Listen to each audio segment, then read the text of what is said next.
Please don't spoil the movie by adding your own soundtrack. All right.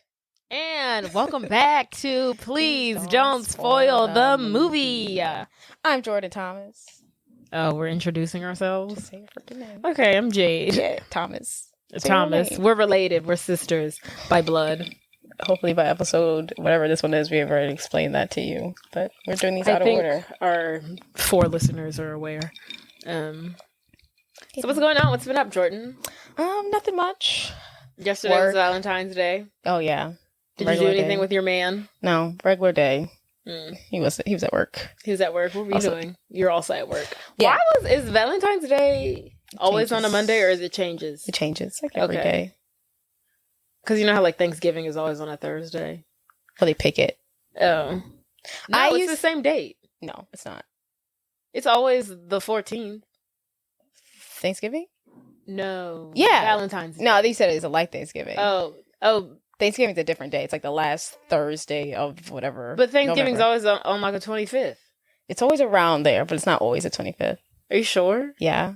Let's see. Let's Google it. Yes. Because I used to think that too. And you know, my friend Jade Sorrell's, her birthday is always, I used to think her birthday was the day before Thanksgiving. It's not, because it changes every year, but it's always around Thanksgiving. No. It's always on the 25th. Oh, wait, you're right. Yes. This year was November 24th. The next year will be the November 23rd. Last year was November 25th. Yeah, it changes. It's always the last Thursday of November. But it's always on a Thursday. Yeah, it's always on a Thursday. That wouldn't make any sense if it was on the same Thursday. They would have to but I just thought, I was like, by the grace of the universe and the way the sun rotates around the earth or something, that it was always, that Thursday of November was just always the same day. Nope. It's Interesting. Valentine's Day. That's why Valentine's Day can't control it when it's on a Saturday, Sunday, Monday. Well, yesterday was Valentine's Day, and I'm glad it's over. I truly could not handle the Valentine's Day. I don't know what it was about this year, but this year, content. I could not handle the Valentine's Day content. I was like, I can't look at another post of, I love you, thank you for my man, God brought him into my life, we've been doing this, we're together, my partner in life, my soulmate. I couldn't do another one. I couldn't do it. You know how I didn't see that much. I don't know. I had to work. You know how lately people have been like, during like the holiday season, they're always like, you know, Merry Christmas, and think about those people who are like lost family members or don't have anywhere to go for Christmas or don't have anybody to spend it with. That's what they need to be doing for the Valentine's Day. That's what I want. But you have somebody. You always shout out to the women who are at home with their ice cream and their Ben and Jerry's and their wine. Hey, Gallons Time Day is a big deal now. I saw a couple girls celebrating it. Good for them. You should have made some pre-plans to celebrate with your girls. You know, with your girls. Valentine's Day was Sunday, right? Well, that was the Super Bowl. I saw people celebrating yesterday, but I guess technically speaking, my Super Bowl celebration was. There you go. Your Valentine's Day. Where'd you go for Super Bowl? Also, Super Bowl that just happened. I didn't watch it at all. I watched it. How was Mary J. Blige's performance? I will say visually it was nice. Like it was like a nice production. But you know, they're all old. Oh. So it's not like I think I just had a stroke and none of you did anything about it. I think Kendrick Lamar was the best because he's the youngest. Oh, okay, wait. I thought it was just Mary. I saw 50 Cent and Eminem. And Snoop Dogg and Dr. Dre Snoop Dogg and Kendrick Lamar. I didn't know that 50 Cent and Eminem were in the mix. You didn't know they were going to, or you didn't see them at all? Yeah, I didn't know that they were part of the performance. And I also didn't see 50 Cent. Like after the fact, when it was over, like I saw on Twitter that he was there. I was like, at what point did he come out? Because I did not see him. He was the upside down guy. No? I mean, yeah, but I was like, you know, at a bar with friends. Oh, you were paying attention. I guess I wasn't, you know, paying attention fully. But I will say visually the performance was nice, but like they didn't like they were just like you know how Beyonce, she puts on a show, she's doing dance numbers, she's doing choreo. They're just like two-stepping on stage, and I'm just like, get the senior citizens down. Just from like a there. concert. Not every concert. Not every artist is a pop star. It was cool. Yeah, it was cool. Yeah. It wasn't Beyonce, but it was nice enough. Beyonce. What bar were you go to? Los Jefes. It's in Metairie. Huh. Never heard of it. They had like a Super Bowl situation. Los Jefes. Yeah. That's a good segue. Unless you have anything else to talk about. No. Segue into the movie we're watching today, which is Good Burgers. How is that? Wait on it. I'm assuming Los Jefes. Los Jefes. Los Jefes is that a Mexican restaurant? It is. When I was doing my research that on Good Burger, where it was shot is a Mexican restaurant. Now is I think it used to be a burger joint, but now it's a Mexican restaurant. Okay. And that's how we get to the fact that today's movie we are talking about is the iconic, the old school, the 90s Good Burger. Welcome to Good Burger, home of the Good Burger. Can I take your order? Iconic. Now, Jay, go ahead and give us some. Okay, let's begin. I'm going to start off with a little summary that I have on the film, just in case we have any viewers who hasn't, heard of the film. We should always do summaries. We've got to start doing that. We're trying. We're learning. Right. I actually wrote this summary myself, so bear with me. Big-headed high schooler Dexter Reed. You chose the word big-headed, yes. Or you found it online? No, I was like, what is like a word to describe what kind of man he was? Big-headed. He was big-headed. Big-headed high schooler Dexter Reed plans for having a nice and relaxing summer vacation are soon foiled when he is forced to get a summer job after Ed, a cashier at the local Good Burger, causes Dexter to get into a car wreck involving Dexter's teacher, Mr. Reed, Sinbad. To pay off his debts to I said Mr. Reed, didn't I? Yes. Excuse me. To pay, his teacher's name is Mr. Wheat. To pay off his debt to Mr. Wheat, Dexter gets a job at Good Burger with the help of Ed. Meanwhile, things turn for the worse when Mondo Burger, a fast food chain, opens up across the street and threatens to run Good Burger out of business. Dun, dun, dun. Now it is up to Dexter and Ed to save Good Burger when they begin to sell a delicious special secret sauce that Ed created. Not Hercules. Oh, Jesus. Secret sauce that Ed created. Their secret sauce just might be the answer, but not if Mondo Burger can get their hands on it. Mm. Dun, dun, dun. It's a great synopsis. Yes. Okay. So let's get into the nitty. The nitty gritty, the background. What I will say is this. I feel like in the past movies we've done, like Mean Girls and Breakfast Club, like I had like a laundry list of things. I don't have much here. Well, I feel like it's because it's like not much to say. Did it go to the theaters? Yeah. Yeah. I feel like it's because it's just like a low key movie. I don't know. I feel like it came from All That, the pop, the 90s show All That, which is like a children's version of Saturday Night Live. Yeah. Okay. Well, anywho, Wow. Yeah, because like you're saying what it's in my notes. So sorry, you gave me the only information. Okay, well, for this part I am. Okay, so Good Burger was released on July 25th, 1990. It is based on the comedy sketch of the same name on the Nickelodeon series All That. We all remember All That. Yeah, All That. Breeze the Mayor, Amanda Bynes. It's all She's not done. that. It's all that. This is just an introduction. Before I blow your mind, the show is all of that. And yes, we do it all the time. So stick your booty on the floor or in the chair. Rhymes in the air. Just don't go nowhere. It's everything we do. It's all that. We're entertaining you. All of that. My posse and my crew. It's all that. So sit still, because we're coming right back. This is all that. This is all that. Check it. Grammy goes too. Okay, and then what were you saying?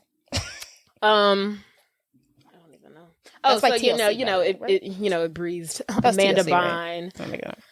Amanda Bynes, Keenan and Kel were on there. Soundtrack by TLC. Soundtrack, whatever. Theme song by TLC. Okay, so then the movie Good Burger was written by Dan Schneider, who is in the movie. He plays the manager, Mr. Bailey, of Good Burger. But he's also like the creator, producer of All That, Drake and Josh, The Amanda Show, Zoe 101, iCarly, Victoria, Sam and Cat, he did it all. Girl, he is Nickelodeon. The writer or the producer?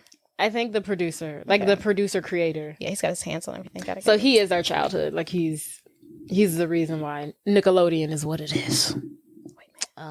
So let's get down to budget. Do you want to guess the budget? $1 million. That's a little low, but really? It is low like that. $5 million. You're getting closer. $10 million? 9. $8.5 million. You want to guess the box office? I'm gonna say like 20 mil. You're pretty close. Tell me. You want to take another guess? 25. You're close. 22.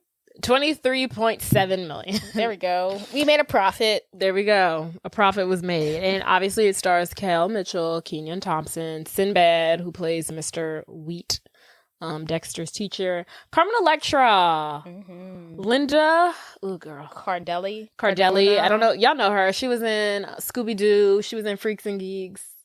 She's on that Netflix show, Dead to Me or something like that. Yeah. This was her first movie. her first movie, yeah. And then a few cast members from All That also make appearance or have small roles in the movie. So yes. Like Josh from All That, he is in there, plays, who does he play? He's like one of the employees. He plays one of the employees. I can't remember what his name was. Yeah. I forgot his name. I didn't write down any of and then the girl who on All That used to do vital information. Did I write her name down? I wrote it somewhere in this. Yeah, it's somewhere in here. Lori or whatever. Yeah. She plays the lady who like talks super fast, and she's like ordering a good burger, and she's like giving Ed an aneurysm with her order. Yes. Okay, but yeah, that's about it. That's all I got for our facts and figures. Fine. Well, let's dive in. Okay. The first scene, and if you pay attention, the first words in the movie are also the last words in the movie, which are "Welcome to Good Burger, home of the Good Burger." But before, yeah, and then I guess in the first scene you see a burger being made. I guess I kind of skipped a little bit. I guess in the first scene we see a lovely, delicious good burger being made, which looks exquisite. Squisito. Also, when I was typing up like the information, what I read was there was like 150 pounds of meat on set every day, and it was like Kel was saying how it was like old sitting and out. like dust and like sitting out, like the extras had to like eat it. Right. I was like, oh, that's I'm assuming when he says that, I'm assuming he means like in between the shots, because at first I was like, they made them eat the raw meat, but I guess he's saying like the extras. No, like when it was made, like that, they were eating like old dusty burgers. Well, I'm hoping that they didn't leave. I'm hoping he means like in scene they had to, not like the extras. Yeah, not as like food. Yeah. At first I was like, why'd they make them eat that? No, yeah, like in the movie when filming, yeah. He didn't specify. Okay, so Ed is having a dream about a good burger. Yeah, the burgers are like flying and talking to him, and they're like, Ed, I see you, and they're like, don't sell me, Ed, and they have like eyes, and they're like floating, and Ed's like, whoa, and Ed's an idiot, by the way. Yeah, he's an idiot. Yeah, you didn't mention. Did you mention that Ed was? I know you said. I said I know you said what's his name. I didn't mention that he was stupid in this. Yeah, what you call it? Dexter is big-headed, and then Ed's dim-witted. There it is. So, and as you can tell from his dream about Good Burgers, he's obsessed with freaking Good Burger. He wakes up, first of all, in the dream. He wakes up and he's in his Good Burger uniform. He wakes up in his Good Burger. He got the hat on and everything. And then he goes and he takes a shower. I want to mention his alarm wakes him up. He picks up the clock and goes, "Whoa, a clock." Whoa, a clock. So not like, dang, I'm late for work, or dang, it's 4:30. Whoa, a clock. Whoa. There's so many quotes that he makes that we're not going to portray accurately. You just have to watch the show. Yeah, you can't really. Because they're hilarious. Mm-hmm. The way he acts is like perfect.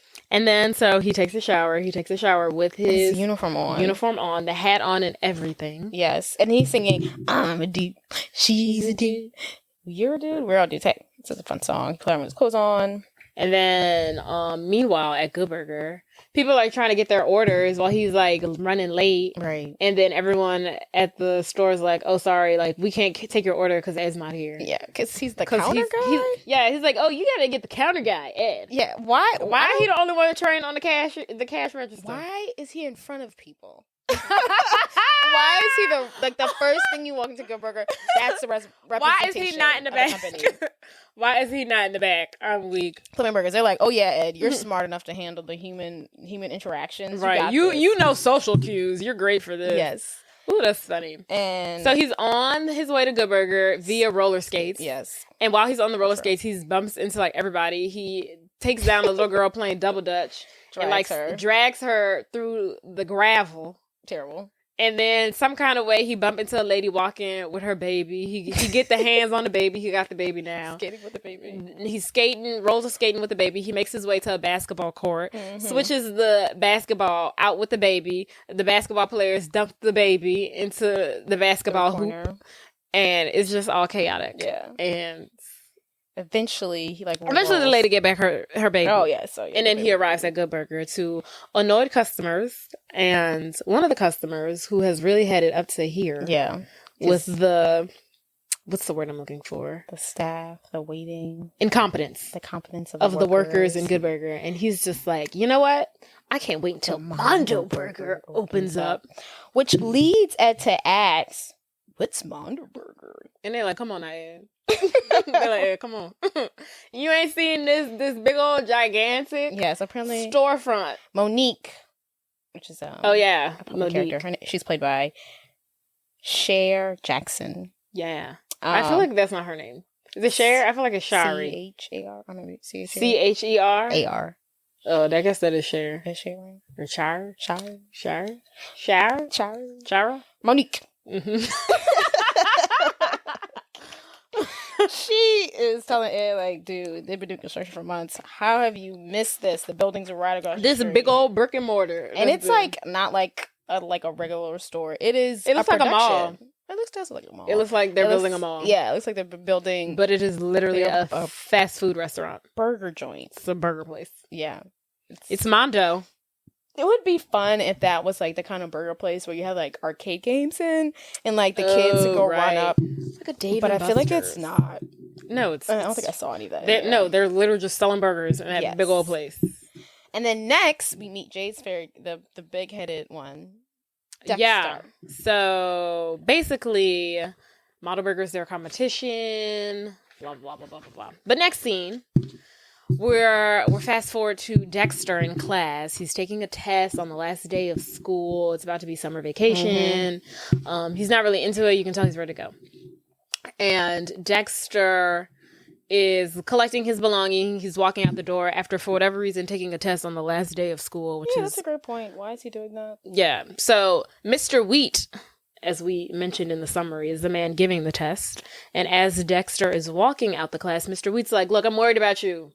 I don't know what's going on with you." Dexter don't care. He said, "Look, it's summer vacation. I'm gonna catch you later." So Dexter and his friend Jake, Marcus Houston, get into. They're like walking out. They're leaving the school. They get into Dexter's mom's car that he's driving, nice without permission. It's like a Corvette. Like, what is it? It's like I didn't know.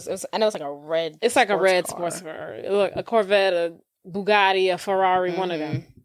So she out of town on business, and he driving his mama car without permission. He's tripping, right? Not the red sports car. Like if mom drove a minivan, sure, take the minivan. But the red sports car, if you crash that, that's end days for you, baby. It's curtains. So then, meanwhile, back at Good Burger, Mr. Bailey, Dan Schneider, the store manager, tells Ed he needs to go make a food delivery. So Dexter about to going in a car with the red Corvette with Jake talking about his summer plans. Meanwhile, Ed on the way to make his little food delivery on his roller skates. Okay. Yeah, it sounds like it's going well. What happens? Sounds girl, like... he going on and on about how summer vacation is supposed to be relaxing, blah blah blah blah. He has his hot stuff. Yeah, he's talking to his bestie. Big headed. Like he's hot stuff. There's like he owned the car. Like he paying the bills on the car. Like he got a license. Anywho, so then he's driving. They're like cutting the camera back and forth from like Ed on the roller skates to him driving, and then basically Ed and Dexter cross path, and Dexter almost hits Ed at an intersection. And then right before he can't drive, he's a teenager. Yeah. Like he's over here chit-chatting about how his life is so great. He needs to be focused on the road. Right. So he almost hits Ed at this intersection. And they like lock eyes, and their both faces are like of terror. And right before he hits Ed, he like swerves and misses him. But in the process, he hits Mr. Wheat's car, his teacher who was giving out Sinbad. his teacher who was giving out that test on the last day of school. Mm-hmm. And girl, He in a car accident. Girl, because now the Corvette's crashed. The red car, the sports car. Mr. Wheat is very upset because his salary is $22K a year, and he splurged on this car. No, the car was $22K. The car was $22K? Yeah. Why is he afford a $22K? Okay, excuse me. Yeah. Well, he making a little time, but I was like, it's the 90s. That's 50. Anyway, the car was $22K, which is a lot on teacher's salary. That's a lot that's a lot for a teacher's salary, and that's an expensive car in the 90s because a $22,000 car that's a nice car today. Yeah, that's gonna give you something decent. I mean, it was a nice car. Yeah, it was like an Infinity or something. Oh, was it? Yeah, it was like an Infinity. I know. Yeah, some of my it's been a while since I've been in high school, but they weren't driving Infinities. Yeah. But okay, so he's pissed. And then Mr. Wheat also threatens. It's like, okay, I'm calling the police. Girl, he is because we got in a car accident. He is pitching the fit. He's like, look at this. Look at these chrome wheels. Look at this. You see this? You know how expensive it is for a black man riding around with chrome wheels? Like, he is going in. He's going in. And he's like, I hate to put a black man in jail, but I'm calling the police. Like, he is pissed. I hate to put a black man in jail. And why would he go to jail for that? Right. Meanwhile, he got a shirt on that says like black equals excellence, or black is beautiful, or black whatever. Like and talk about sending him to jail with his little fro. He said, but I call the popo. And then Dexter is like begging him not to call the police because he was driving without a license. Does he have a permit? He just I guess he didn't mention it, but I think he might have a permit. Yeah, definitely doesn't have a license. Yeah, but he admits that he was driving without a license and he can't call the police. And then he's like, "I'll fix it, I promise." Blah blah blah blah blah. And then he definitely doesn't want to call. Does he like, I'm gonna call your mom? He threatens to call his mom, and he's like, you can't call my mom. So then don't do that either. I think the next scene they go to like literally like a repair shop to get an estimate. And the estimate turns out to be $1,900 in repairs. Ooh. And to Dexter's demise. Not demise. To Dexter's dismay. Mm-hmm. He now realizes he does in fact have to get a summer job. And he also doesn't. And then again, he's like, okay, that's it. I'm calling your mom because of course you're not paying for this. Right? Because then Mr. Wheat's like, oh yeah, you're not. He's like, I'm calling your mom because you ain't got this money. Yeah. He's like, no. And he's like, I'll get a summer job. Do teachers get paid over the summer? I don't know. But of course not. They're not working. They teaching. Who they educating? Right, but they just don't have a check for 3 months. Do they? Yeah, maybe they pick something up, and in the meantime. I wonder how that works. Because that is, I'm like, summer break just started. I'm sure his last paycheck is coming in 2 weeks. I don't even know how the teacher could afford to fix those repairs on his own dime. I mean, he act like he balling, but he must have no kids or something. That's probably what it is. Okay, so he has to get his summer job, and where does he get his summer job at? Mondo Burger. And now we're introduced to Kurt. Mess with Kurt, you go into the grinder. Oh. He's basically over there. And we see him in a scene. He's not keeping up. Yeah, he is not. He cannot keep up with the ketchup, with the pickles, with the mustard combo. Like he ain't getting it. He not moving fast enough because they moving like little children in sweatshops over there at Mondo Burger, and he moving like he's not keeping up. And Kurt realizes it. I do want because he's very serious about his job as a owner of Mondo Burger. That's the real. It's never established what Kurt's involvement is in Mondo Burger. Yeah. Is he the manager? Is he the owner? He act like he's the owner.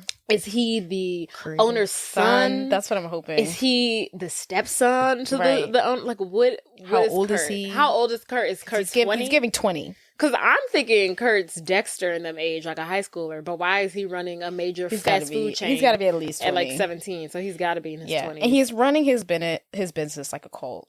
I have never seen someone so invested. I think he even says, what does he say? He said, forget about your family. Because Kurt is now your mother and your father. Yeah. So basically, okay, so Dexter's at Mondo Burger. He's not keeping up. He's cracking jokes. Yeah, he's cracking jokes. Kurt doesn't like it because Kurt is a cult leader, and he's like, if your life isn't Mondo Burger, then your life ain't It ain't hitting on nothing. Yes. So basically, Kurt is going off on Dexter. I wonder how much he was paying these people for life to be Mondo Burger. Correct. $10 an hour. They did offer $10 right. an hour. But that's a lot for the 90s again. That's a lot for a high school job, because people making $10 an hour today. And high schoolers. When I worked at my server job, I started off paid with like $9 an hour, and I was like, this is great. Right. I was like, this is amazing. And this movie came out in 95 or 97? 97. And they're making $10 an hour in 97. They got some money in their pocket. Yeah. But anywho. So he gets fired. Yeah. Kurt's basically going off on him. And he's like, one thing I can't stand is an incompetent, bumbling, sloppy fast food employee. Not sloppy. Girl, he told him all that. So basically, Kurt fires Dexter because Dexter's cracking jokes. He's not following through. And then he's like, Kurt, please, I need this job. He begs. And then he's like, you mess with Kurt, you go into the grinder, okay? That's like his catchphrase throughout the entire movie. So. And in another scene, right after this, we see even more craziness from Ed, who somehow got into like the milkshake machine. He's like swimming around in it. He was like supposed to be fixing it, but he's like in it. And he's covered in pink goo. He's doing awesome. And then I think right after that, he gets in an argument with a customer who said like he wanted a burger with nothing on it. And then Ed gives him 2 buns. And he's like, I ordered a burger with nothing on it. And he's like, I gave you nothing. And he was like, but I was expecting a meat patty. Bro, a meat patty is something. You asked for nothing. Gosh. He's such an idiot. I mean, honestly, I don't know how they've never fired him. Right. He's gotten so many customers pissed off. Oh my God. Like, I can't imagine. He's so sweet, but he's so I don't even think he's sweet. He's so nice. That something like that would drive me insane. Like, someone like him, I would literally be like, I cannot do this. He's gotta be nice. People, they put up with him. I guess. So, Ed's acting like an idiot with like a customer.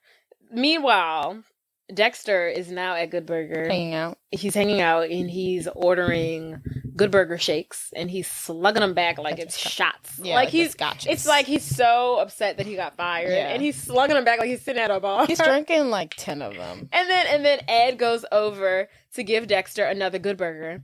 And Dexter's like, he's like, oh, here's another Good Burger shake. And then he's like, yeah, keep them coming. Like he's getting high off of this. Right. That's a lot of sugar. Like a lot of sugar. I don't know why he's not falling asleep in that booth. Because I would be tired.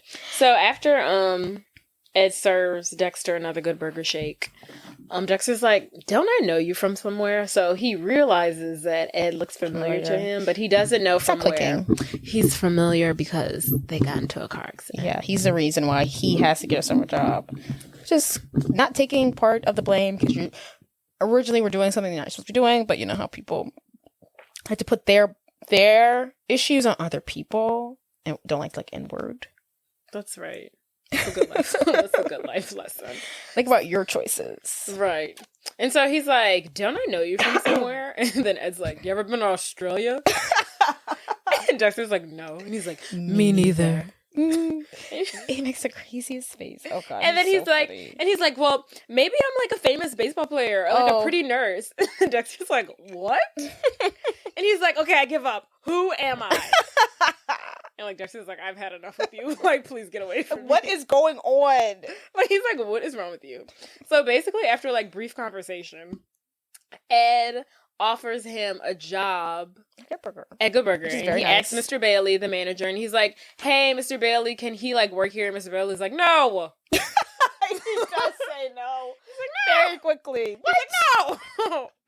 Hire somebody. No. I was like, I can barely pay you people. Right. But he ends up giving him the job.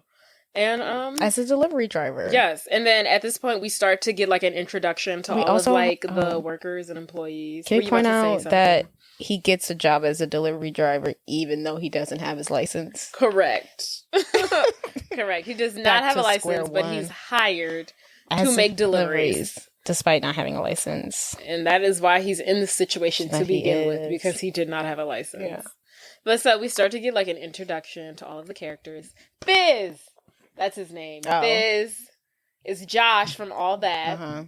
I don't know what Fizz does. He's a drive-through guy. And then we have Otis, who's 77 years old. Ain't nobody coming to see you, Otis.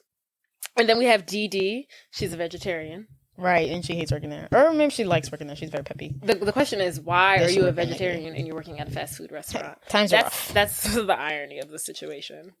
She said something that I've never thought about. Because when I think of vegetarians, I only think of vegetarians as, like, people who don't eat meat. Mm-hmm. But she was like, I also don't wear fur. And I've never thought of a vegetarian as someone who also participates in not wearing, like... Like when I think of vegetarian, I only think of it as diet. Right. I've never thought of it as, like... in realms of like, oh, I don't wear animal skin either. Yeah. I was like, oh. Well, I guess it depends on what reason you're doing it. If you're doing it because you love animals, then it would encompass all that. But if you're doing it because you're just like, oh, this meat is terrible, or for diet reasons, and you're like, yeah, meat's terrible for you, then give me that leather, baby. But like, I wonder if that falls under the umbrella of being a vegetarian. Like, Which one? Like not wearing animal skin. No. Like you just don't wear animal skin, but you wear meat, but you like eat meat. But you don't eat meat either. Well, yeah, because of I feel like that's a lifestyle. Then I feel like the not wearing leather is a lifestyle. I'm sure. But is the definition of a vegetarian someone who also doesn't partake in wearing animal flesh? I don't think so. After she said that, I feel like it does. I don't think so. Whatever. I don't think so. It's just like a dietary thing, Perhaps, maybe. Okay. And then we have Spatch. He's not a people person. He's basically a thumb. That's what he's silly. He's basically a vegetable. But he's on, what is he, like the chef or something? And then we have Monique. Oh, I put in parentheses, real B word. Ah! Not the only black woman. She had an attitude because as soon as they met him, she was stank with him. Because she read him from a mile away. Right. Bad news. She knew what he was. Yeah. As soon as he walked up. So yeah, Monique. We introduced to Monique again. She right off back does not like Dexter, but Dexter likes her. Right. Dexter's into her. You see. And then Ed shows Dexter the Good Burger Mobile. Yeah. After they go for a quick little ride. It's shaped like a burger. It's shaped like a burger, yes. It's a burger. It's called the Burger Mobile. Very similar to SpongeBob and to people. And then on the ride, they run into Mr. Wheat's mailbox. I don't understand why he is the bad guy in this movie. He didn't do it either. He's pro-black. He was interested. He's an educator. He was interested in Dexter's life. He was like, yeah, he was like, I'm worried about you. Yeah, but he just, I mean, of course he's gonna be upset with Dexter. Him. He hit him. But some kind of way, Mr. Wheat could not catch a break. Yeah, because he's portrayed as the villain. He's for whatever reason. Mr. Wheat's our people. He's my people. Yeah, he's a regular. He's done nothing wrong, literally nothing wrong. The worst thing he's done was give a test on the last day of school. That's peculiar. It's weird, but he didn't grade it. But yeah. Why is he... Grades are in. I don't even know why he's doing tests. Why is he the antagonist of this film? I don't know. After Kurt, of course. Kurt didn't even get it as bad as Mr. Wheat. And Mr. Wheat his brand new Infinity is total. His mailbox has just been run over. How do you get mail when people run over your mailbox? It's so They just hang on to your mail? It's weird. Back at Good Burger, now, what's we do okay. I just want to point out that the place from Good Burger or the restaurant is so freaking cute. It's such a cute. No, you don't think it's a cute like old school burger joint? It's okay. Oh, I love it. No, I think the outside is cute. I think the inside is cute. The outside maybe. I think it's so cute. It looks like a hole in the wall. Yeah. Okay. I see what you're saying. Okay, yeah. I'll give it to you. It's a cute burger joint. I like it. It's not diner vibe, but yeah, I'll give it to you. It's got a little... Yeah. It's like homey or retro feel to it. A little je ne sais quoi. And then we learned that Dexter only makes $5 an hour. Yeah. But think about it. Okay, I can't. What is that, minimum wage? I'm sure at the time. I don't know how long. In 1997. I wonder how long. And now we are in 2022, and minimum wage in the state of Louisiana is $7.25. I don't think it's the same everywhere. I know. I know states have the the right to change it, but I think federally it's $7.25. Oh my god! But I think states have the right to change it. Since 1997, it's gone up $2.25. Are you kidding me? Ooh. That's how many years is that? That's 24 years. I think it's crazy, and I think it's crazy that companies are like, we pay you minimum wage, like that. Like they're not just like, I mean, clearly this is BS. Law you have to pay me minimum wage. No, I think it's crazy that they're like, we're gonna still abide by this, knowing that that's a crazy number. Yeah, like pay me more. Low number. Yeah, who's functioning off of $7.25? Like companies when I worked at PacSun, that's how much I made. Is that how much I made? I think I made maybe it was $8. Huh? It was $8. Maybe $8. It wasn't over $8. Yeah, I thought it was $8. Which is crazy. Yeah. Which is a little bit. I mean, if you're paying people literally $7.25, jump off a cliff. Like, literally, you are a monster. Yeah. You are the villain. You can at least do $10, depending. I don't know, but what $7.25? It's absurd. It's mediocrity. It's idiocracy. But anywho, so after we've taken a ride in the burger mobile and everything, how much he makes. We're Kurt and the crew. Kurt and his goons. Goons, perfect. Come from Mondo Burger to get a good old fashioned standoff with the Good Burger employees. Right. They're talking about we're better. I'll take the last Good Burger to go. Yeah. Ooh, bird. Like, why?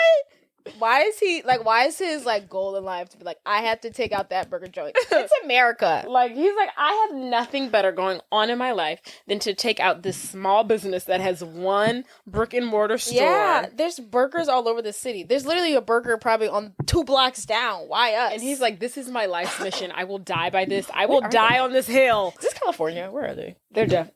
That's a good question. I would have to assume they're in California. Yeah. There's freaking burger joints everywhere. Yeah. Dude. It's ridiculous. So Kurt's like, I'll take the last Good Burger to go. Burn. And he reveals that this night, of which he is walking into Good Burger to get the last Good Burger, is the grand opening of Mondo Burger. And honey, it is a production. It is a grand. It's like red carpet. There's a band. There's lights. It's like a Hollywood premiere. Yeah, it's like a Hollywood premiere. And Kurt's like in his little silk t-shirt, and he's like, are you guys having fun at my party? It's just like, why are you doing all this for a burger joint? Once again, how is he running this? Where's the money coming from? Why you, Kurt? Why is he 20 years old? Who approved the budget for this party? Yes. Was it you? It's just weird. I want to know the backstory. Are you Nicole? Was Mondo Burger his idea and his dad funded him the money? Does he have daddy issues? He definitely has daddy issues. He's got issues. I'm sure they come from all over places. Yeah, his parents were never. But definitely home. Like rich person. Like, oh, I've had everything in my life. Problems. And like issues. I've never seen my parents because they were always like working. He's like one of those. Yeah, they were jet setting off in Paris while I was playing with Nanny and Nanny Beatrice. I feel like he was like the type of person who would like torment his workers who worked. He definitely was like hitting the nanny and the maid. Yeah. Okay, but it's a huge production. There's like lights and everything. See their uniforms. They're very cute, futuristic. Oh yeah, the Mondo Burger uniforms are really cute. I will give them that. It's giving Xenon. It's giving exactly Xenon to the T. It's so cute. I wouldn't mind wearing that if I worked there. I also wouldn't mind wearing the Good Burger uniform. Oh my god, I would 120% mind wearing the Good Burger. You would mind wearing? They're cute. I would never. It's stripes. It's white pants and a it would have to shirt. Fit me right, but I think they would be cute. There's not Jordan in a it's cute. in a hat. I like them. It's like it's old school. And that paper hat. Are you kidding me? What's wrong with me? I get that. But Mondo Burger, their stuff is cute. And then right after, and the party's going so good at Mondo Burger that the electricity goes out at Good Burger. Yeah, the lights are just so extravagant that they cause Good Burger's lights to go out. And everyone did the work. And everyone at Good Burger is kind of like down and glum, and Mr. Bailey was like, well, I guess y'all can go home now. I guess I don't have to pay. You know what? I'm just not going to pay you guys anymore. Go ahead and go home. Right. And we find out that Good Burger's take for the day was $43.09. For that day, they made $43. That's not enough to pay people. They would have to close down yesterday. I mean, close the doors. You make that in a day. I mean, that's just one day though. They made like $1,000. I don't know. You have to. Like you have to pay these employees. 10,000. I don't know. You have to pay employees. You have to. I'm sure the manager makes. But it's just one day. It's not good enough. Okay, but anywho. And then we get a montage of Mondo Burger having like great business and these customers coming in and they're making money. And then we have Good Burger like slow and boring and just trash. Not doing well. Did we skip something? Oh yeah, you're right. Sorry. You're right. Mm-hmm. I'm always right. And then Mr. I thought this was so funny. What? After they've like been failing for like ages, Mr. Bailey goes, "Well, I can guess I can always feed my mother cat food." Ooh, that was so funny. Not your mother. Feed yourself cat food. And he just looks like the kind of man who lives with his mother. Hey, so after another horrible day of business at Good Burger, Ed and Dee are talking. Dee as in Dexter. No. And Ed asks Dexter if he like wants to hang out, and then Dexter's kind of like, "Oh, well, I don't know." But like while he's asking him, Ed is like on his roller skates and he's rolling around, and as he's rolling around, he knocks and bumps into Otis. And in that moment, Dexter sees him and realizes who he is. Like a light bulb goes off. And he's like, "Oh my God, you're the dude who caused me to get into the accident with Mr. Wheat. You're the reason why I have to spend my summer vacation here making $5 an hour day and night. Right. Also to pay for this evil man's car who's not really evil." And misplaced blame once again. Misplaced blame. This is your projection. Fault. You don't know how to drive, dude. Projection. But so Dexter's like, he's pissed. And then Ed's like, "So you don't want to hang out?" Dexter storms off because he's bringing Otis to get his hip checked out. Yeah, like and then because Ed knocks down Otis, the oldest man there. He's 77 years old, the one who can't afford to fall. He has no insurance, I'm sure. Right, because he works at a burger joint making $5 an hour. Yeah, I don't know where he even brought him to get his hip checked out. Jesus. And then Otis is like, system, man. "I need to get my hip checked." Yeah, poor Otis. He's my favorite employee in this movie. Interesting. I just like him. I like his vibe, man. So next scene, we're at Good Burger again. Mr. Wheat comes in to give Dexter his receipt for the car. Yeah. Dexter's on his lunch break. The receipt, the total cost for the repairs is not going to be $1,900. It's actually going to be $2,500. Whoa. That is not what we agreed on. And he's like, well, it was supposed to be, the estimate said it was $1,900. And Mr. Wheat's like, "That's why it's an estimate, honey." Yeah, he's like, "Do you know the definition of an estimate? Or do you just know how to drive without a license?" Yeah. So he gives him the receipt and he's like, "I'm going to Mondo Burger. Gonna have lunch there. Home of the big booty burgers. Home of the big booty burgers. Home of the big booty burgers." And then Ed comes over and he tries. Is that something he just made up? I wonder if that's like actually that. He definitely improv that. That was improv. Home of the big booty burgers. I have never heard Mondo Burger ever say that catchphrase. I just like it. He says that. He improv that. So then Ed comes over and he tries to have lunch with Dexter.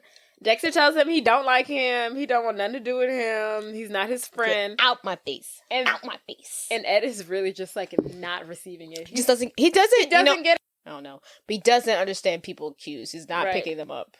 He doesn't get sarcasm as well at all. Right. He's just not picking it up. He just doesn't get it. Just like, and then after just like countless times of trying to reiterate to Ed that Dexter does not want to be his friend, Dexter's like, "Okay, I just give up." He's like, "I don't care." Yeah, just have a seat. He's like, "Just sit down. Leave me alone." It's harder to get you away from me than it is to just have you sit down. Right. Just sit down. And then so Ed sits down. They're eating lunch together. He whips out a sauce that he's gonna add on his lunch. His Good Burger, and then he accidentally spills the sauce on Dexter, and then Dexter gets a little taste of it. He's like, I do declare, this is delicious. It's like, what's this? What's up in here? What's this tastes good. What's the sauce? And then Ed's basically like, oh, this is my special sauce. I can make it myself with a little lemon juice, blah, blah, blah, blah, blah.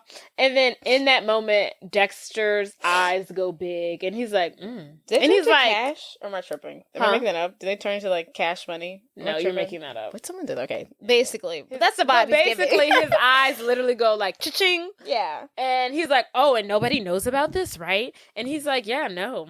He's like, yeah, no. He's like, yeah, no one knows about it. And then, like, in that moment, you can tell he's, like, concocted a plan. And then, so he calls everybody over. He calls over Mr. Bailey. He calls over all the other coworkers over. And he's like, y'all got to try Ed's sauce. And then they're like, oh, my goodness, this is amazing. This is delicious. And then they decide to sell it. Yeah. And they're basically like, this is what's going to save Good Burger. This is what's going to get us back on track. Read that Ed's sauce is supposed to taste like In-N-Out sauce. Oh, I've never had In-N-Out sauce. In-N-Out, I've had it once. I've had it like at least 2 times.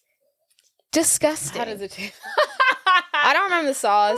I do remember it looking like that, but just really terrible. Really? Like the fries taste like cardboard. Oh yeah, the In-N-Out fries are disgusting. Are they like known for having nasty fries? Because they're horrible.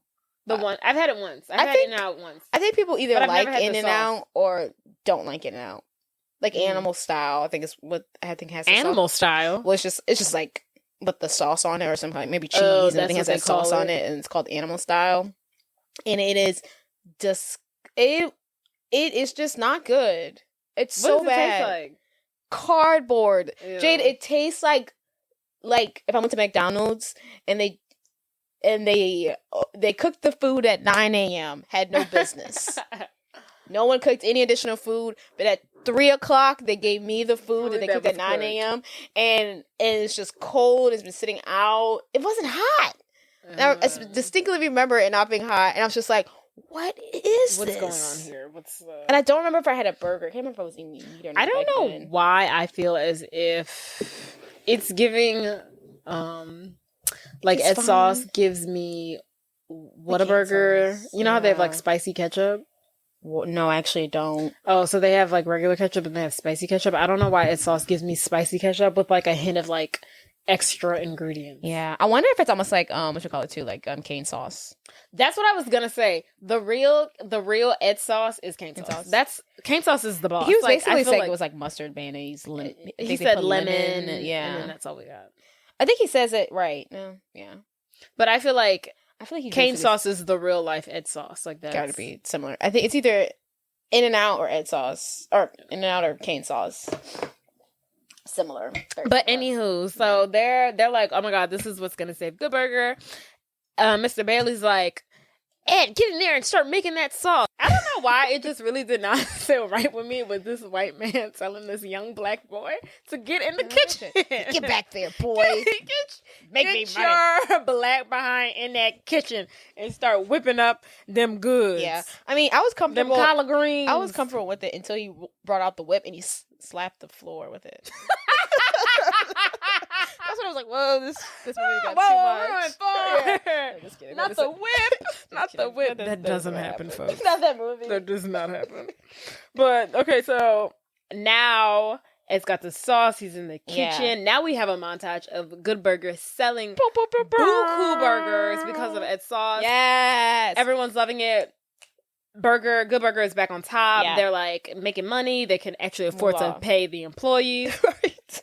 And, now Mr. Bailey, after the montage is over, Mr. Bailey tells Ed, for every Good Burger they sell, he will give him 10% for everyone. Not 10%, 10 cents. 10 cents for every burger they sell. 10 cents for every burger. I think it's a good deal. Maybe we can bump it up for 20 cents. But I don't know. Yeah. 10 cents seems like a good deal. Yeah. What is that? 10% every burger, right?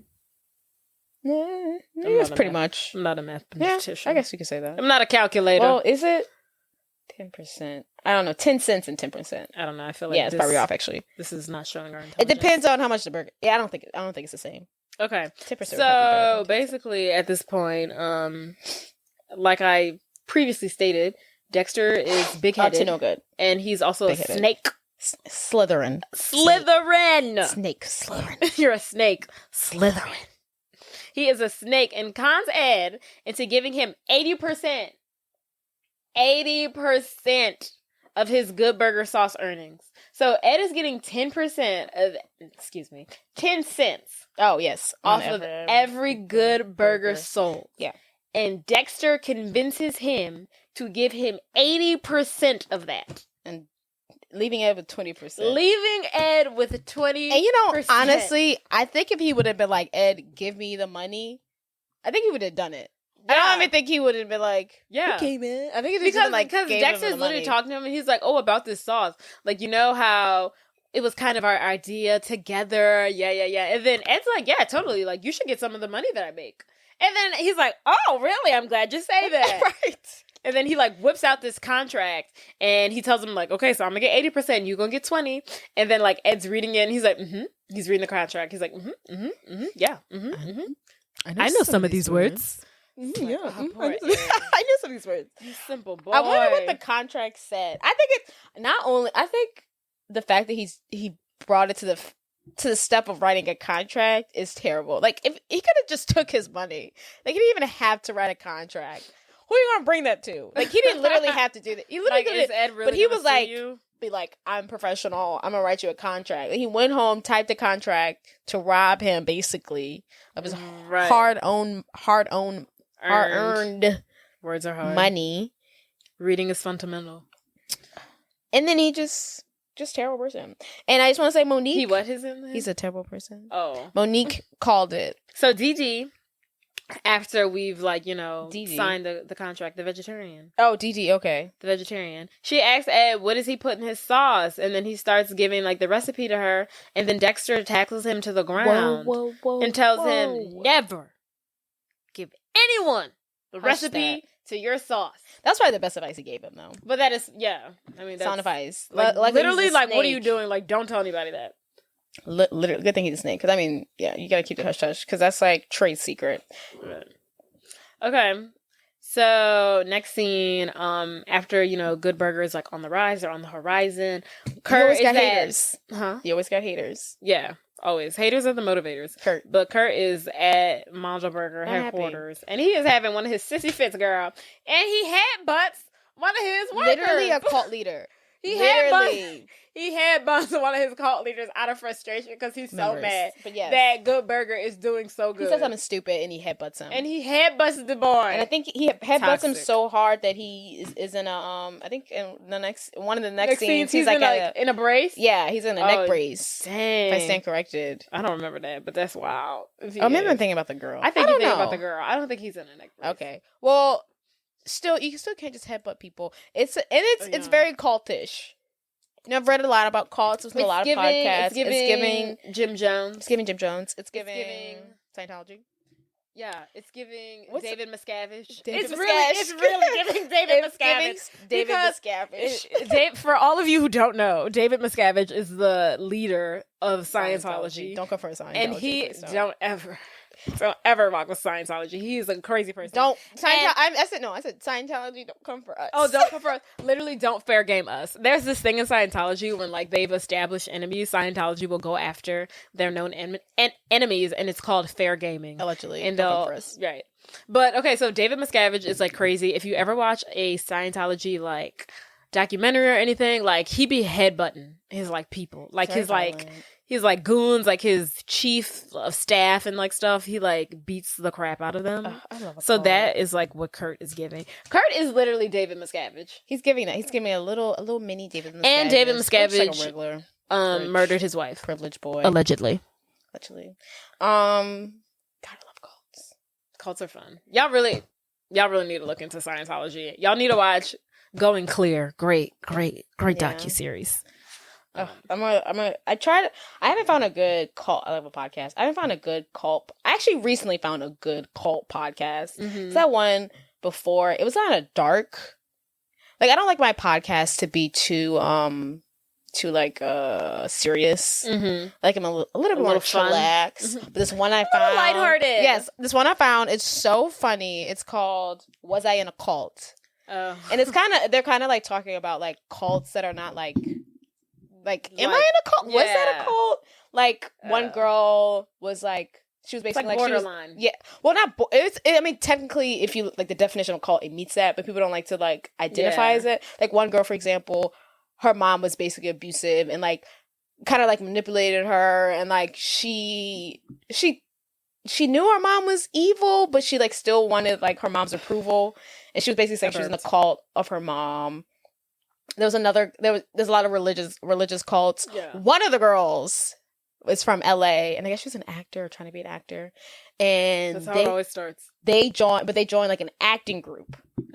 And the lady there, the acting coach, was like trying like manipulating them, like being mean to them, like saying like, you know, go up there and act and be like, you sound stupid, you're terrible. But then she'd be like, this is how it is to be an actor.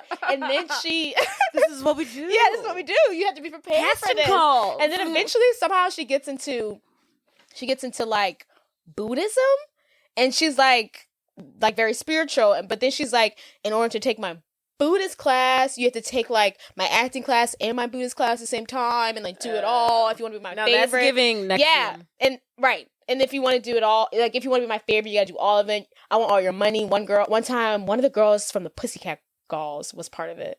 Oh, I don't remember. The one who's not Nicole. Yeah, one who's not Nicole. She was part of it, and the point where she realized the girl was like, oh, like you're manipulating me, like you're running a cult. Like she went into to meet her one day, and the cult leader was just like crying. She's like, I have no money, I'm doing terrible. And the girl in her head, she was like, you're doing terrible, I'm literally giving you all your money, we're all giving you all of our money. Like she's taking all of their money. She's saying she's doing terribly financially. Yes, but they're all giving her tons of money. Right. She has acting classes that cost a couple $100. She's offered trips to like India or something like that cost like $5,000. I think right now they cost $10,000 to go on. And then the girl, she's like, I'm doing so terribly, I need your money. Like basically like that. She was like, oh, you're manipulating me, right? Because you don't need my money because you're rich, right? I honestly feel like the best docuseries are cult ones. Yes. But I will say, I don't think out of all, I haven't seen too many, but I've seen enough. Out of all the docuseries on cults, the best one I've ever seen is the one on Scientology. Anything I've ever watched after that, I'm like, this cult does not compare to the cult of Scientology. There's nothing. NXIVM doesn't compare. I think NXIVM was a interesting cult dynamic, but the way the story was told was kind of like long-winded. Yeah. But Scientology is good because you can also get there's so many parts of Scientology that's so messed up. Yeah, you can. There's so many that you don't even know about it. There's like child labor, forced labor. Yeah. There's like and then there's the Sea Org, and then there's a celebrity. There's a celebrity Scientologist. Yeah. There's the regular people who are like in the Sea Org. Is what it's called. It's crazy. There's people who were born into it. There's people who were born into it. Yeah, it's like crazy. So many different levels of Scientology. And then also for people who are wondering what NXIVM is, it's like NXIVM was like an MLM, you know, like a multi-level marketing thing. And it was just crazy. I don't know, they had like badges and stuff, and like the girls were getting branded. It was crazy. But if you want to watch it, it's on HBO Max. And then Going Clear, I think, was also on HBO at one point. I'm not sure if it is anymore. Going Clear is the Scientology one. But yeah, I guess we should get back to yes. But don't join a cult. Yeah, because then you'll get headbutted. Well, no, from Kurt. Make a point. No one joins a cult. Yeah, no one joins a cult. No one like willingly is like, I'm joining a cult. You join a group. Yeah, you join a group. You join a group of people who are south or similar to you, and then everything goes south, and then that's how you get. That's how you go. But anywho, Kurt headbutts one of his employees because he's pissed that Good Burger's doing so good. Don't put up with that kind of behavior. Yeah. Okay, so next scene we have Mr. Bailey. He gives Ed his cut. For the day. It's $67. Correct. And remember, Dexter being the snake, the scum that he is, he takes 80% of that. So he gives Dexter $13 of that. And you do the math. You do the math. Because we, in fact, cannot. You do the math. But he gives Dexter $13. I saw a tweet today that said what happens between me and my calculator is between me and God. Between me and God. I was like, that's true. Oh my God. I hate when I'm like checking out or like I'm giving someone a tip. Usually when I go to the nail salon or something. It's usually when I go to the nail salon. And I'm like giving them a tip on, you know, my receipt. And I'm just like, whew. Was $5 plus 50 53.50 cents. And it drives me insane. I'd be like, oh, hope I did this right. And then I'd be thinking about it. I'm like, I think I did it right. Well, if you don't add, if you just keep it like, if the decimal is zeros, you just add 5. I know, but I'm just like, I just can't do the math. I just freak out. Right. I'm like, what's 53 plus 5? I'm just like, have a panic attack. I'm like, oh my God, what's going on? Okay, so then Ed asks Dexter if he wants to hang out. And then with the resistance, Dexter agrees. It's the least he could do. He's robbing him. Right. He's robbing him blind. So Ed shows him his secret place, which is the roof of Good Burger. Because he's obsessed with Good Burger. Because he lives, breathes, sleeps Good Burger. It's also a cool spot, though. That's kind of nice. It's chill. And then, so, they're talking, blah, blah, blah, blah, blah. Ed's going on his, like, idiot rant. He's talking about squirrels, I think. Yeah. And then Dexter's basically like, son, you must have, like, no real problems. And then Ed's like, well, what kind of problems do you have? And then he's like, lots. And then so Dexter, we get like a really vulnerable moment from Dexter. He starts telling Ed about how his dad walked out on him and his mom when he was like 7 years old. But before his dad left, he gave him a yo-yo. And the yo-yo lit up on like both sides. One side it lit up red and the other side it lit up blue. And then it would make a whistling noise when you would like yo-yo it. And all of this like fun stuff, and it was just like a really, I don't know, am I leaving something out? It was really nice. No, it was nice. It was vulnerable. I was wondering between like, the con artist and the bumbling fool. I wonder. I wonder why he chose to share that, but maybe because he thinks, talking to Ed is almost like talking to a wall. So not to be like, real, but it's not like you have to be super vulnerable because he might not even remember. Maybe he does remember. He might not even remember this in the morning, right? So it's just like it's easy to be vulnerable because it's like that's so true. He's easy to talk to. Yeah. And then so basically, after he gives his little spiel, he kind of Dexter's like, okay, well, I'm leaving now. And then he's like, okay, bye, buddy. He calls him his buddy, and Ed's like, we're buddies. He's like, we're buddies? Like, do you mean it? And he's like, I guess. He's like, yeah, weirdo, bye. Yeah, sure. Which is so sweet. Aww. And then Ed, like, really was like, oh my God, I have a friend. Oh, that's so sweet. Because he's just so pitiful. So, next day, Good Burger gets a call for delivery. Yes, but so Monique's like, you got a delivery, you're not gonna believe this one. Yeah, she's like, then super excited. And then Dexter, he's like all bucked up. He asks Monique, he's like, oh, do you want to come with me on the delivery? And Monique's like, no. She's like, and then Ed's like, I'll go. So lo and behold, they go on the delivery. They go in the Good Burger Mobile, and the delivery is to the basketball stadium, the one and only Shaquille O'Neal. And they deliver a Good Burger to Shaquille O'Neal. They do a slow motion run to him because they're super excited. Yeah, they're super excited. They give him his Good Burger. It doesn't have pickles. He asks for pickles. Tomato. Excuse me. It doesn't have a tomato. He asks for tomatoes. Ed pulls out a tomato out of the pocket of his sleeve. He slaps it on the Good Burger. And then Shaquille's like, you're not like other people, are you? I'm surprised he ate that. I'm like, what? I'm not eating the pocket tomato. No, thank you. Like, this is disgusting. And then Shaquille O'Neal's into it. He loves the burger. He's like, this is delicious. And they're able to give like basically free marketing for Good Burger. Right. And then we see, of course, the biggest hater, Kurt back at Mondo Burger, seeing this on television. He's pissed. He is shooketh. He is pissed. He's upset. He smashes the TV and then he calls the kitchen. He's like, make our burgers bigger. Very like. Yeah, because he's just like, oh, by the way, like Mondo Burger, we never even said this. Mondo burgers are gigantic. They're huge. They're huge. I think at one point early in the scene they compare the two, and it's like Good Burgers is like, like that basic like McDonald's like flat patty. Mondo Burger is just like if when you go out to a restaurant, they're like, let's have a burger challenge, and like if you eat it goes up on the wall. One of those. It's like super big, but it's like a big burger. It is. I would say it's that big. Mm-hmm. Yeah, they're huge. And Kurt's like, make our burgers bigger. It's like, whoa. And then so next scene. But seems like, are you guys going to charge more? Like, how does that work? Because that's just, I guess eventually we see how they're making the burgers. But, I mean, that's more meat. Like, where's this cost coming out Yeah, and they cost the same. Yeah, it's like, what? Okay, sir. I don't understand your, profit margins.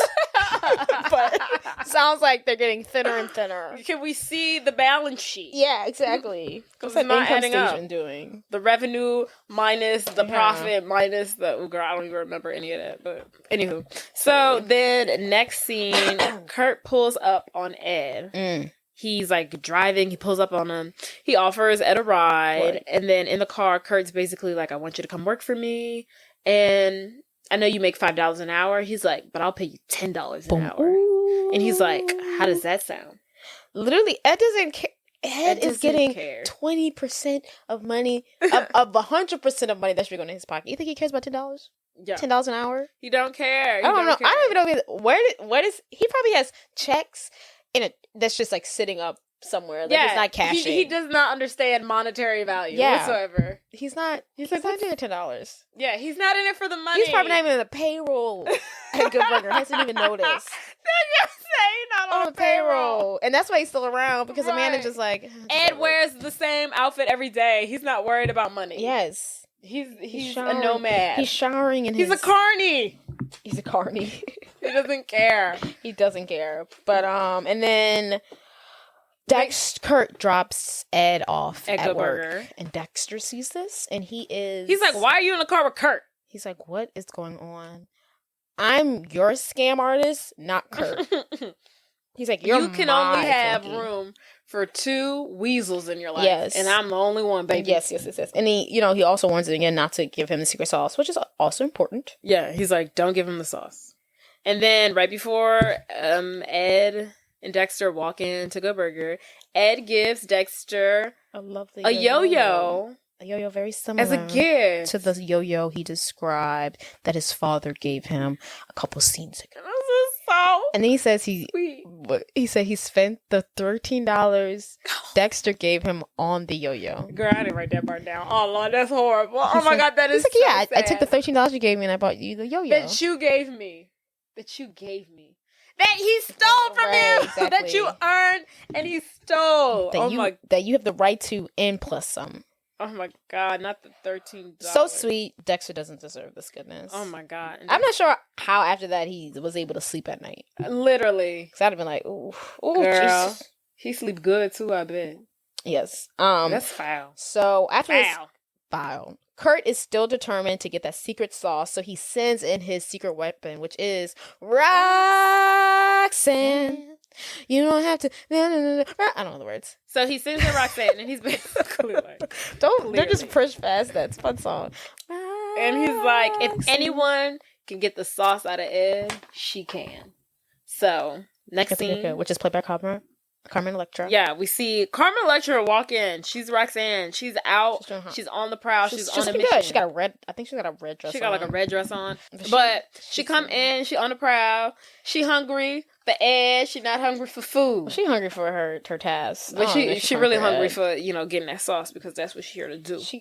And then so she's at the counter. She asks Ed on a date, and he agrees. And then right after, Ed invites Dexter to come along. As a double date. And he's like, you should bring Monique. And then Dexter's like, I would love to, but, she's not vibing with me. She's not rocking with me like that. And then Ed's like, well, I'll ask her. And he calls him a chicken. And he starts he goes, you're a chicken. Moo. Moo. Moo, you're a chicken. Moo, moo, moo. And he's like, bruh. That's not what chickens sound like. He's like, chickens don't sound like that. There's so many funny things from him. And it just goes on. And you can't deliver him through a microphone. You really just have to see it. It's just like he's so child, he a fool. He's so funny in this movie. He's so stupid.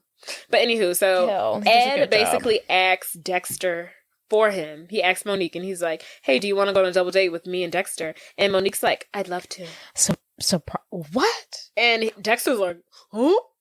Yeah, because, we're all thinking, where did this attitude change come from?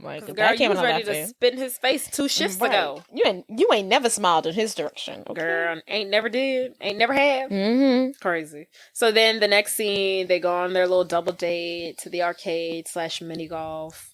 I would like to point out that Ed is again wearing his uniform plus a tie. A tie. It makes it appropriate. It's formal. It's formal attire now. He's got a tie. At least he's trying. He's not like, oh, I'm on a date. Let me slap this tie on. Right. He's so freaking silly.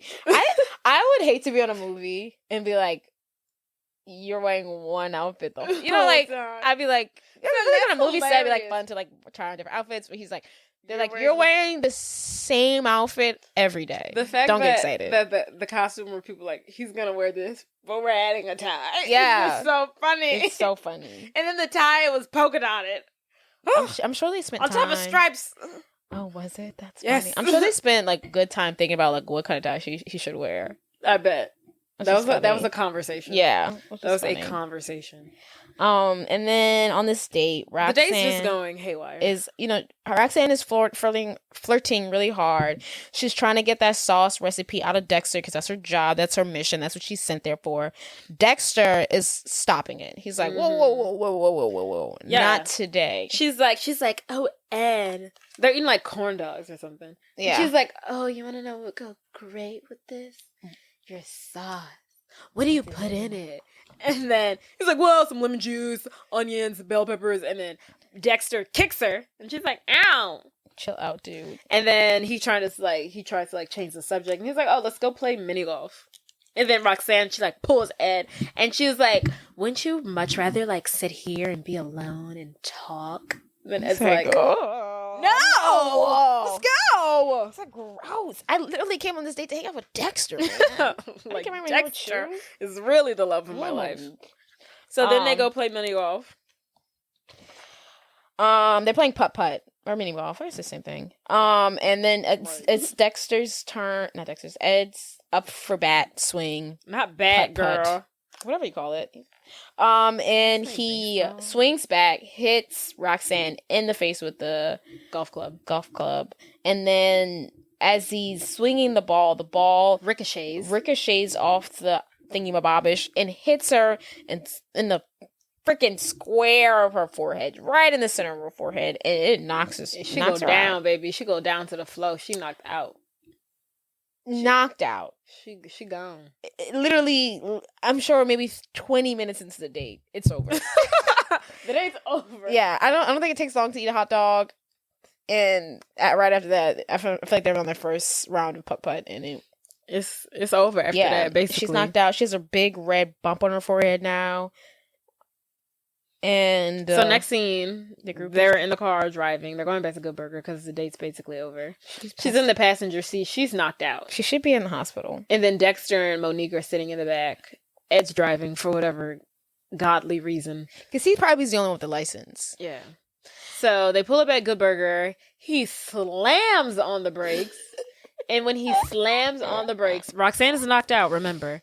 When he slams on the brakes, her head hits the dashboard and wakes her up. Her head, oh my God. It was red before. She had like a bump. Oh my God, like, ooh, that thing. And now she's got like an even bigger red blister on her face, and she like wakes up and she's like, what's going on? Right. I don't know why they didn't bring her to the hospital. She has definitely internal bleeding. And then Ed's like, she's like, what happened? Like, what's going on? And then he's like, your head hit my golf club. He says that? Yes, he's like, your head hit my golf club. She's like, you were standing way too close to me. That's not my fault. You did this to yourself. Yeah. So they're in the car. Dexter asks Monique if she wants to like go for a walk. And then she's like, yeah, I'd love to. And then Ed's like, hey, what do I mean? What am I supposed to do? Yes. And then Roxanne's like, hello. And he's like, hi. What am I supposed to do? And then Monique's like, I think Roxanne can help you with that. You can figure it out. Yeah. And then Monique and Dexter, they go on a leisure walk. Mm-hmm. Dexter asks the question, like, why all of a sudden did you, agree to go on this date with me?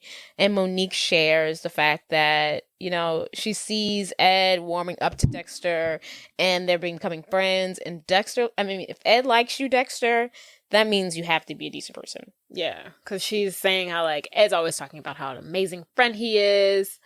And Ed's the most genuine, sweetest person.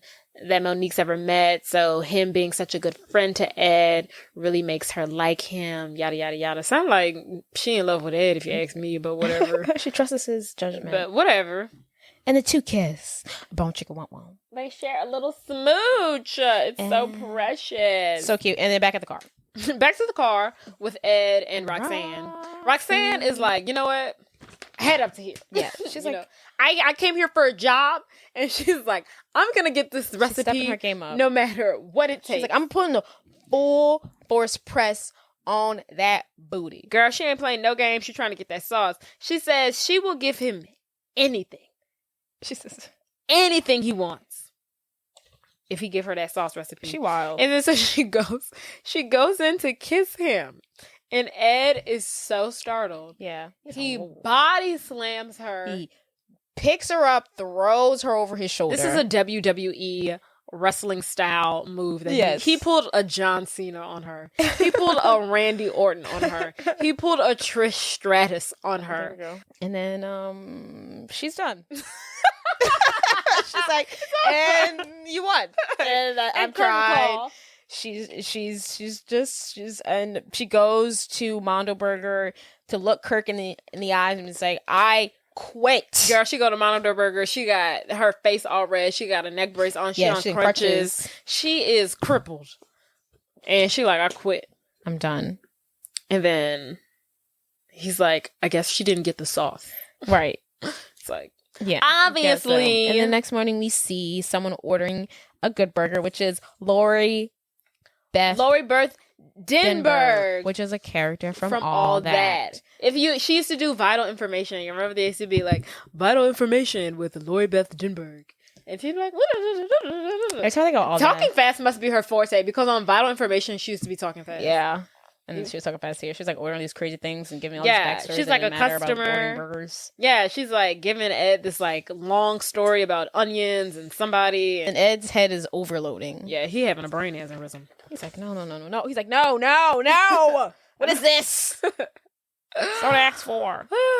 And then Dexter, next day at work, he goes to talk to Monique, after their wonderful date. They had such a wonderful date. Great chemistry. But she back to acting hella cold. She acting funny. He's like, whoa. Like, what's up? What's up? Because last night, we was you wasn't saying that last night, girl. And then she reveals that she found the contract in his jacket pocket because he left it in the car or something like that. She took it home. She took his jacket. She had his jacket. She was wearing his jacket. And in the jacket pocket, he had the contract and she finds it. Yeah, so she finds the contract, the one that she made Ed sign, where he takes all his money. She's like, I knew it. She's like, I knew I was right about you, blah, blah, blah, blah, blah, blah. And he's like, babe, please. And then she was like, but don't worry, I'm not going to tell Ed because it would hurt him too much. But she like, just know you need to stay away from me. Yes. And the whole crew, the whole work crew knows this. And now they're all except for Dexter because they know he's trash. Yeah. They give him side eye. They're like, oh, wow. And then, so after all of this, Ed meets Dexter. Wait, where? Dexter goes to Ed and tells him everything. He's like outside. Ed's outside. He's sitting eating his good burger, and Dexter meets up with him. He tries to bring up the contract, and in him bringing it up, or his attempt to bring it up, a dog comes up to him. Comes up to them and he's barking, and then he's like, Ed's trying to decode what he's saying. He's like, there's clowns strayed at the interstate. What, boy? Would you say, boy? Yeah. There's clowns? Mr. Wilson's stuck in the well. Yeah, basically. There's clowns and they need our help. And then Dexter's like, son, what is wrong with you? Shut up. He's like, the dog is hungry. Yes. And then we don't know how Ed has a Mondo Burger, but he has one on him. Yeah. That's never established. But he actually likes Mondo Burger. He's like, he secretly likes Mondo Burger. Right. So he has a Mondo Burger on him. And he's like, oh, well, here, boy, here's like a Mondo Burger. The dog is not receptive. He doesn't want the Mondo Burger. No, thank you. And then he's like, oh, I wonder what that's about. Yeah. And then then they feed him a good burger. Science. He tears it up.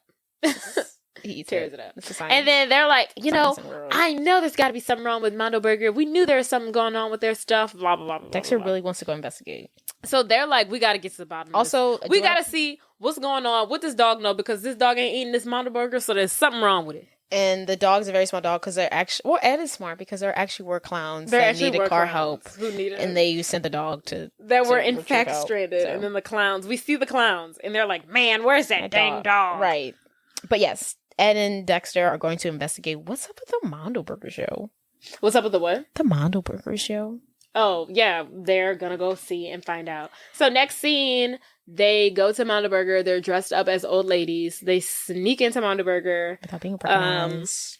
They go into the back, and they're in the back. They're like peeping game. They're seeing everything, and they're seeing the workers in the kitchen drop some kind of liquid into the burgers on top of and them. then they see them get big. Yeah, and after. They see the burgers instantly get big, and then they're like, whatever this is, this got to be illegal.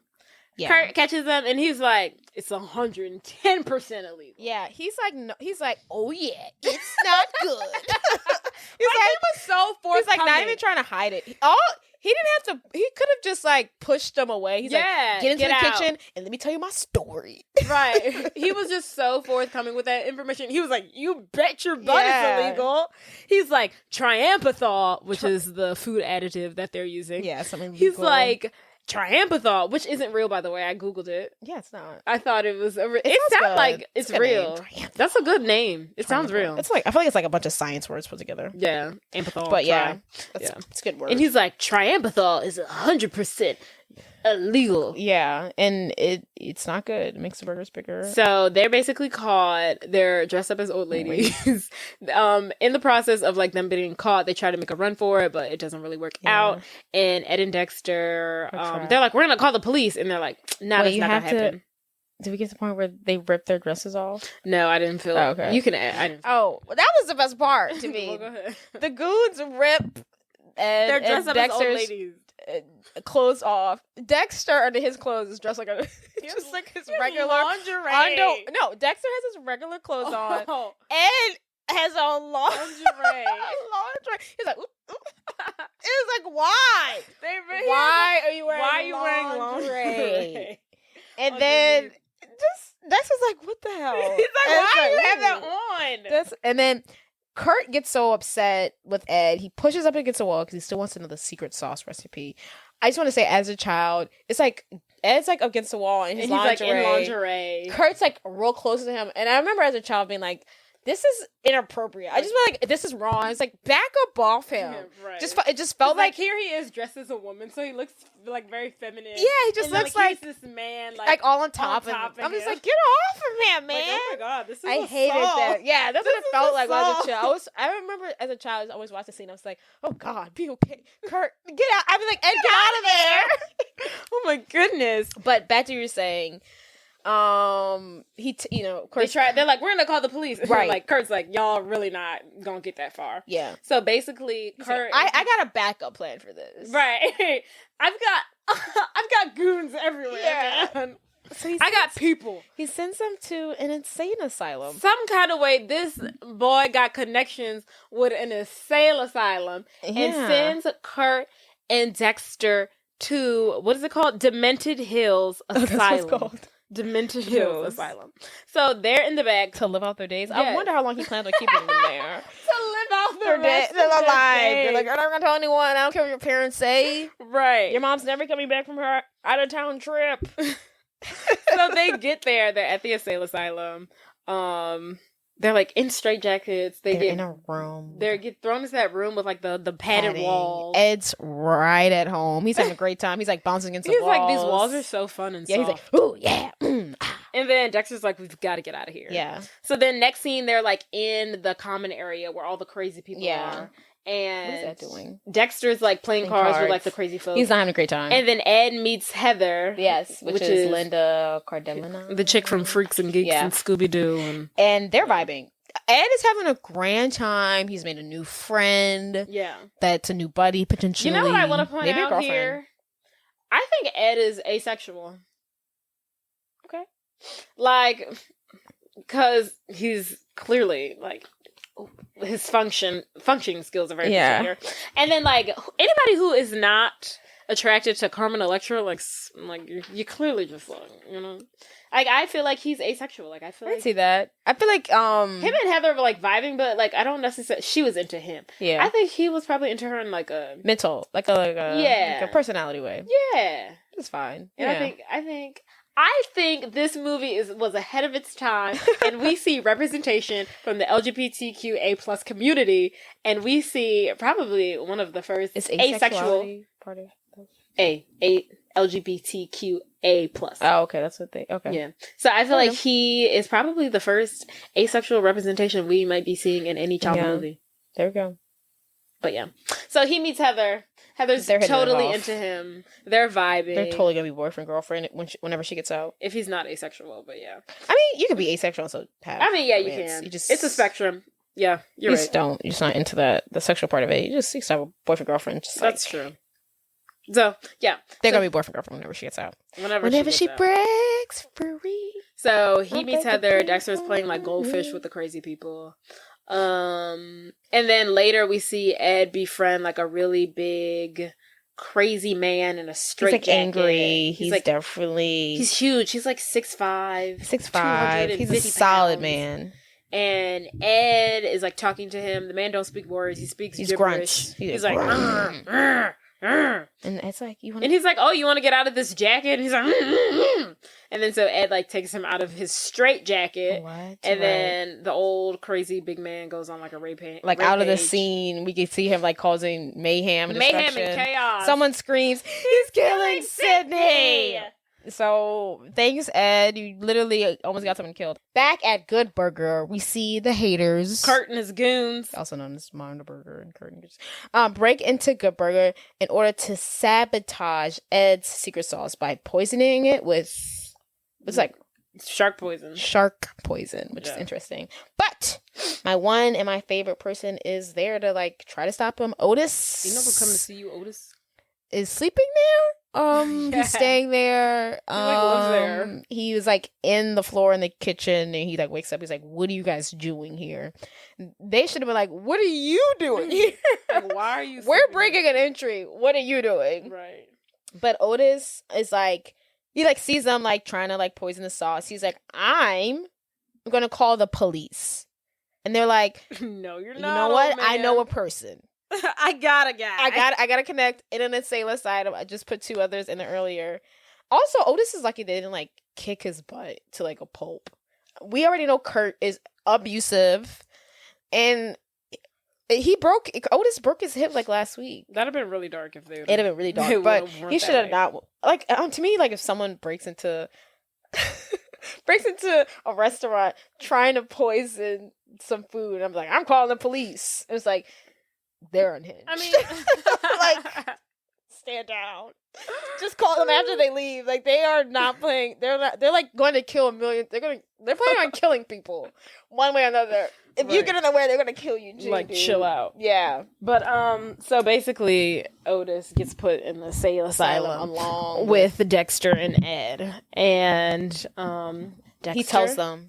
Yeah, he meets Dexter and Ed at the asylum. They see him. They're all sharing the same padded room, apparently. Mm-hmm. And Otis basically tells them what's going on. He says that the Mondo Burger kids are going to poison Ed's sauce with shark poisoning. And that's why he's here, because he caught them. Yeah, and we have till 10 a.m. is when the burger opens up. And it's 6 a.m. right now at the asylum. And Good Burger opens up at 10 a.m. So we have to get there. So they have 4 hours to like break out, stop people from getting murdered, stop people from getting poisoned viciously. Yes. And so they have to devise some sort of plan. The next scene, we're back in the common area of the asylum, right? And Ed plays a song on the radio. We have a dance number break out. The song that plays, it's giving like MJ Thriller. Okay. Yeah, we should listen to this. What's the song? I googled it. The song is "Not Just Knee Deep" by George Clayton. Is that the guy in this? Yeah. So then the guy who wrote the song, you know that song. She was a freak. Yeah. You know, that's all.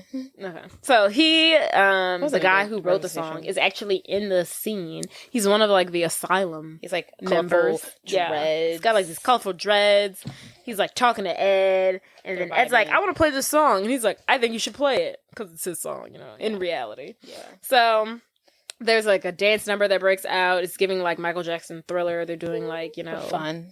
It's like fun, cutesy. All the patients are having a great time dancing. And then Dexter sees this as an opportunity for to break out. You know, a potential like escape plan. Actually, you know, so Dexter goes up to some of the guards. He's talking to the guards. He's like, "Oh, y'all should go in. Y'all should dance. Y'all should join him." And the guards are like, "I don't know." And he's like, "Y'all can do it. Y'all can bust a move." Right. So then they go out. It's not a serious job. Right. We don't have to guard psychos and psychotic people. So they go out to the dance floor, the guards. They're like busting a move. They're breakdancing, yada, yada, yada. And then Dexter's dancing with them. And then he's like punching them as he's like doing his dance move. He's like, "Oh yeah, like hitting punch to the face. Oh yeah, kick to the groin." Like, you know. So they fall to the ground. He knocks them out. He steals their keys. He grabs Ed. He grabs Otis. Heather comes along. And they make a run for it. Yeah, they make a run for it. And while they're trying to escape, they run into a room to hide. And that happens to be the straight jacket killer from earlier. Yeah, the big crazy man SSJ. Who Ed befriended. Yes, and he's in there.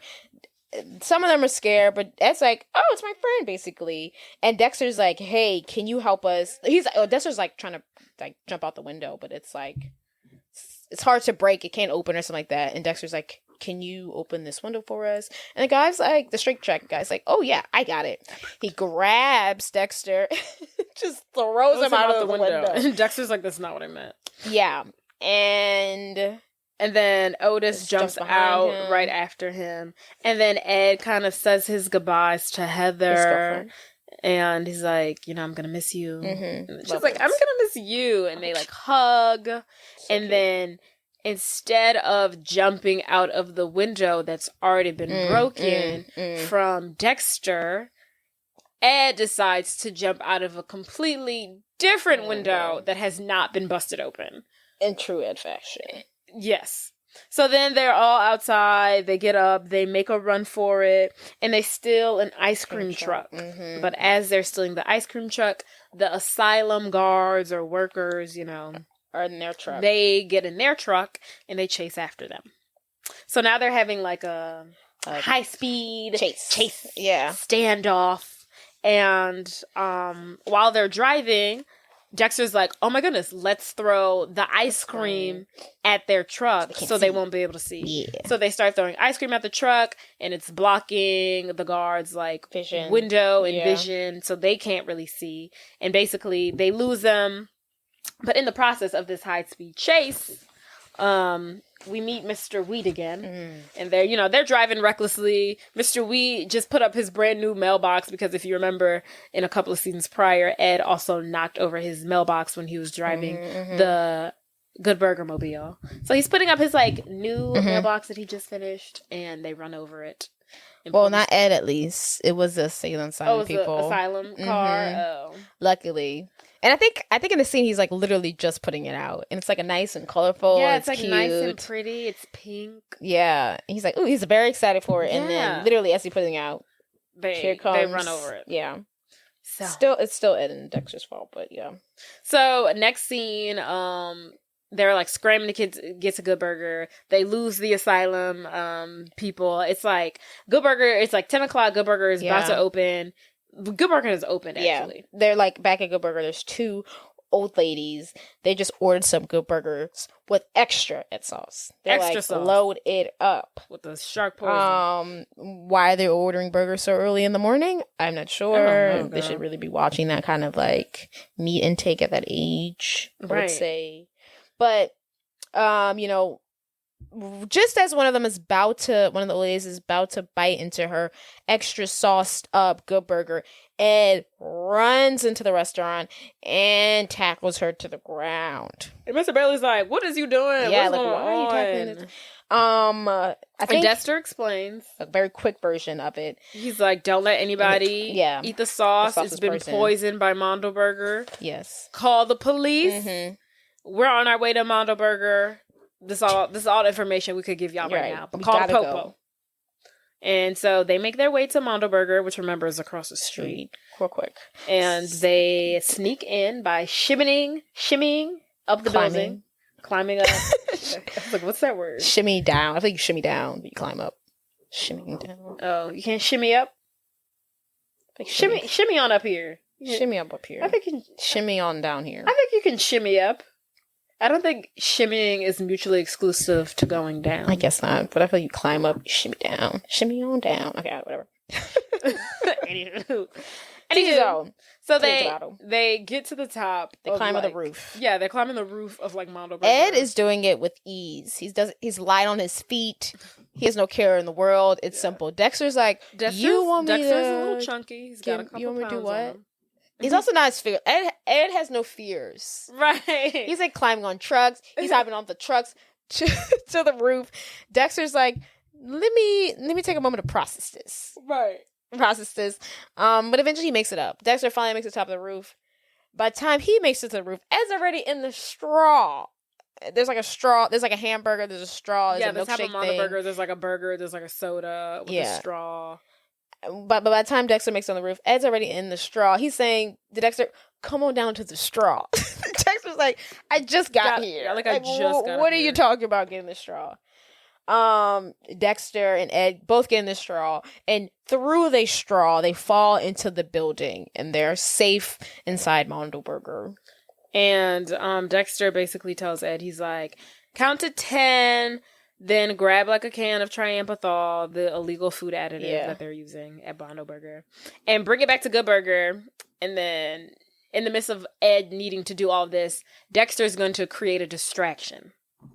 But instead, Ed he doesn't do anything, Dexter says. And instead, he takes a can of Triamphethol and he just pours the entire can into a vat of meat. Weird meat. And if you previously, like, they were literally like dropping, they were doing like droplets of like Triamphethol. Like, that's how they make the burgers big. They just take a drop. And he takes an entire can and pours it. Multiple cans. He takes like 5 cans. Well, I think his original idea was to take it, but he like spilled one on accident. Right. And he's like, that's actually a good idea. Yeah. So he like decides to like just keep on putting them in there. Not sure why no one's in the kitchen. Like, no one's minding the kitchen. Everyone has to be a goon, whatever. But yes, he's like pouring them in there like crazy. And we don't see it yet, but the burgers are starting to get bigger. But back on the roof, Dexter has led the Mondo Burger goons to the top of the roof. He's like, ha ha ha ha, this was my plan. Ed's on his way to the police to turn the Triamphethol in, and you guys are busted. Literally, as he finishes that sentence, Ed's like right next to him. He's like, hey. He's like, what's going on? And he's like, why aren't you going to the police station? And then he has like a can of Triamphethol in his hand. Which is what Dexter just said he's bringing to the police. But now it's up here with them. And then Kurt's like, grab the can to his goons. And so they grab it. And then they're like, first of all, the can's it's not empty. Even full. It's empty. You're going to bring an empty can of Triamphethol to the police. And then Ed's like, it wasn't empty when I found it. And the Dexter's like, What? And then also, I think at one point, Kurt said you mess with Kurt, you go into the grinder. Kurt is something else. Honey. My favorite. So in the moment of Dexter. What are you trying to say, Ed? I said Ed and Dexter. I can't find their names. Dexter. That's actually good. In the moment of Ed being like, well, it wasn't empty when I found it. A boom chill. The building starts to shake. You see the burgers getting bigger. And we see the burgers getting bigger. They're like huge. They're like the size of like a TV screen. Yeah, they're exploding. And they're exploding. And then like the kitchen starts exploding. It catches like on fire. And then like that's causing like the dining room in Mondo Burger to explode. Like the lights are now exploding. It's like an earthquake. Yeah, it's like an earthquake. It's the happening shaking. At Mondo Burger. The customers are like running out. People like running out like for their lives. Employees are hopping over the counters like, I gotta get out of here. The $10 an hour isn't worth it. Right. People are like hopping over the counter. They're like making a run for it. Yes. And then in the process, Mr. Wheat, the teacher, he's pulling up at Mondo Burger, you know, minding his business to go get him a big booty Mondo Burger. Big booty burger. Home of the big booty burgers. Home of the big booty burgers. And it's chaos at Mondo Burger. It is chaos. And like we mentioned earlier, at the roof of Mondo Burger is like this big old burger and like size. Some fries and like a soda cup and like a straw, whatever. And so the building is exploding, and the burger falls off of the building, and it is literally making its way for Mr. Wheat's now fixed car. Yes. And it lands on his car. Lands right on his car. The whole premise of this movie, the whole meat of this movie is the fact that this man got in a car accident with Dexter, and the whole point was he needed to get his car fixed, and now he got his car fixed, but now this gigantic burger that probably weighs 1 metric ton has now fallen on his car. I wonder if, I'm hoping his insurance covered that, because that is just sad. Yeah, that is bad luck. Ooh, child. I mean, could you imagine, like, you're a teacher, you get, like, 3 months off away from kids, and just things are going south. This one kid.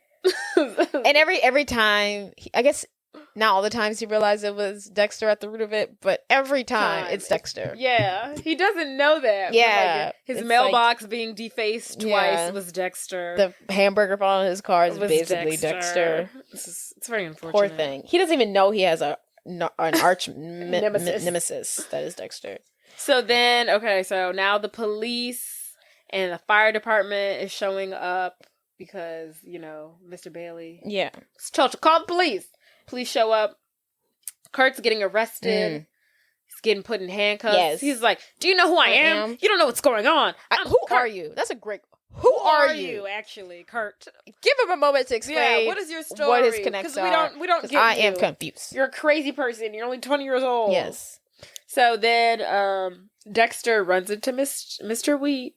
He gives him half of the money he owes him for the car. And then he's like, I'll give you the other half at the end of the summer. And then Mr. Wheat's like, please just help me get this burger off my car. And he's like, nah, I'm good. Yeah, that's extra. He's like, nah, that's I'm already extra, giving bro. you my He's summer. like, but here, your money though. Catch you later. Right. Okay. So then, Kurt is getting arrested. Ed and Dexter come up to him and say to the police that he's been putting illegal additives into the burgers that make him bigger. And the police officers are like, oh, did he? They're like, oh yeah, we're gonna get to the bottom of this. One of the police officers has like the cans of the triamphethol in his hand. They're like, oh yeah, you're going to jail. We're arresting you. Kurt's going to jail. Kurt's going to jail. Kurt's going to jail. Kurt's going to jail. Yeah, they start singing Kurt's going to jail. It's a fun song. They also say when you mess with Good Burger, you go into the grinder to Kurt. If you recall, that was his catchphrase. You mess with Kurt, you go into the grinder. But now it's full circle. Right. Now you're going to the grinder. 180, baby. Right. And then so Ed and Dexter are basically like walking around, and then Ed reveals why he poured the triamphethol into the food instead of taking it to the cops. And this is the most intellectual we have heard Ed sound since the beginning of this movie. And he's basically saying, well, had I taken the can of triamphethol to the police, Kurt would have had his big shot lawyers get him out, and the way that the justice system is set up and the way that criminal processing is set up, it would have been months before he was even tried for his crimes. So he decided to take it into his own hands and pour the triamphethol into the meat and watch Mondo Burger become its own vicious victim of its illegal wrongdoings. And demise. Yes. Something to that extent. What did he say? Yeah. He said something like that.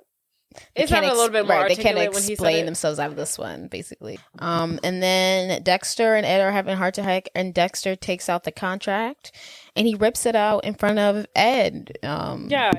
He rips it up, and he tells him he can have all the money because it's his, and he earned it. And finally, we see Dexter be, I wouldn't even say a good person, because a good person wouldn't even had stolen 80% of his friend's money to begin with. Right. But we see him trying to rectify his wrongs. Redeem himself. And Ed's like, is the reason why you're ending this partnership, is it because I'm black? He's like, it's because I'm black, isn't it? And he's like, no, because I'm black. I'm black. Yeah, we're both black. We're both. And he's like, oh. Right. And I guess, and then he's like saying goodbye to Dexter. Ed is like saying goodbye to Dexter because he's like, I'm really gonna miss you. He's like, it's been a great journey, and I'm really gonna miss you. And right. He's like, Dexter's just like, I'm not going anywhere. He's like, I'm not going anywhere. And he's like, right, because totally, dude. So then they make their way back to Good Burger, where they are greeted by cheering coworkers and customers. They're lifted up in the air for saving Good Burger and defeating Mondo Burger. Yeah. And then Dexter's like, Ed's the real hero here. And then they're like, Ed. Right. And then they're like, Ed, do you have anything to say? And he's like, well, there's only really one thing to say. Welcome to Good Burger, home of the Good Burger. Can I take your order? And then the movie ends. It ends the same way, with the same catchphrase it begins with. The end. Isn't that so poetic? Isn't that so poetic? It's beautiful. Honestly an Oscar nom. I think this movie is fantastic. I love this movie. It's a good family fun, man. It's good holiday fun. Ed is so funny. He is. He's hilarious. Hilarious. Just a strange. What does Shaq say? You're not like normal people. It's like, you're not like normal people. Just a great sum up. But so I think that concludes our synopsis of Good Burger. Yeah. Any other? Thank you for listening. Thoughts? Final thoughts. I don't have any final thoughts. Do you? No, I'm sleepy. Well, I guess we'll catch you guys next time. Catch you guys on the flip side. Okay. Adios. Bye. Bye.